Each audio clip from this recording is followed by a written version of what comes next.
বাংলাদেশের উন্নয়নের আসল চাবিকাঠির ম্যাক্সিমাম টাকাই আসলে রেমিটেন্স হিসেবে আসে।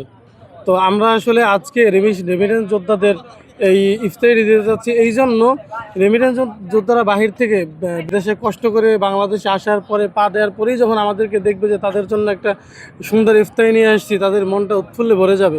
আমি বেশ অনেক দেশে গিয়েছি, 10-15টা দেশে ঘুরেছি। আমি দেখেছি রেমিটেন্স যোদ্ধারা আসলে কত কষ্ট করে, তারা তপ্ত রোদের ভিতরে আসলে পুড়ে যায়। এরকম আর আছে, এরকম অনেক কাজ যেটা আসলে করা মানুষের জন্য অসাধ্য, সেই কাজটা আসলে বাংলাদেশে মানুষ করে। তো এই জন্য আসলে তাদের প্রতি সহানুভূতিও, তাদের প্রতি ভালোবাসা, রেসপেক্ট, সেই দায়বদ্ধতা থেকেই আসলে আমরা এখানে আসছি তাদেরকে ইফতারিটা দিতে। এরকম একটা ভালো প্রোগ্রামের সাথে ছাত্রদের সাথে থাকতে পারে ভালো লাগছে। আর এরকমের যত প্রোগ্রামই হোক, ভালো প্রোগ্রামের সাথে আমরা সবসময় থাকবো। আর একটা বিষয়ে শুধু ই করবো, এয়ারপোর্টে আমরা আছি এখন, এয়ারপোর্টে মশা উপদ্রব অনেক, সংশ্লিষ্ট কর্তৃপক্ষের দৃষ্টি আকর্ষণ করবো যে এটা দ্রুত যেন সমাধান করার ব্যবস্থা করা হয়। এক্সট্রিম মশার কয়েল প্ল্যান্ট ফাইবার দিয়ে তৈরি, তাই সহজে ভাঙে না, সুগন্ধিযুক্ত ও নিরবিচ্ছিন্নভাবে জ্বলে। ডেঙ্গু, চিকুনগুনিয়া বাহি সহ যে কোনো মশার বিরুদ্ধে দেয় এক্সট্রিম সুরক্ষা। আপনারা সবাই জানেন আমাদের রেমিটেন্স যোদ্ধারা মানে প্রবাসী ভাইরা আমাদের বর্তমান অর্থনীতির মানে ওনারা অর্থনীতির মেরুদণ্ডের উপরে ভালো একটি প্রভাব রাখে।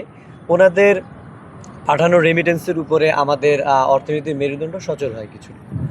তো সেই সকল রেমিটেন্স যোদ্ধারা যেহেতু সামনে ঈদ উপলক্ষে পরিবারের পরিজনকে খুশি করার জন্য অনেকেই অনেক দূর থেকে দীর্ঘ কয়েক ঘন্টা জার্নি করে দেশে ফিরছেন।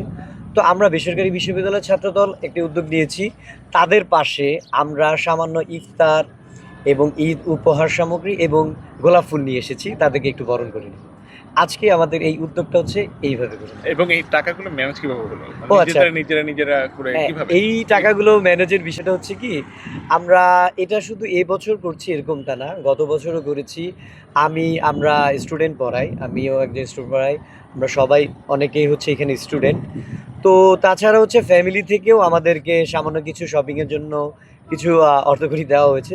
তো সকল কিছু মিলিয়ে আমরা সবাই ক্ষুদ্র ক্ষুদ্র কন্ট্রিবিউশনের মাধ্যমে আমরা আমাদের এই অর্থের যোগানটা গুছিয়েছি আর কি। সবচেয়ে মজার বিষয় হচ্ছে যে ওনারা অনেক দীর্ঘক্ষণ জার্নি করার পরে এসে দেখার পরে যখন পরিবার পরিজনকে পেয়েছে, এরপরে আমাদের এই উপহার বা ঈদ সামগ্রীগুলো পাচ্ছে, ওনারা যে উৎফুল্ল, ওনাদেরকে ভালো লাগার বিষয়টা হচ্ছে এরকম, অনেকে এরকম বলেই ফেলেছে যে স্বৈরাচার মুক্ত হওয়ার পরে দেশে আসার পরে যে আমাদেরকে এইভাবে বরণ করে নেওয়া হচ্ছে এবং আমাদেরকে আপনারা স্বাগতম জানাচ্ছেন, এর জন্য তারা কৃতজ্ঞতা জানাচ্ছে এবং তারা ঈদের শুভেচ্ছা বিনিময় আমাদের সাথে করেছে।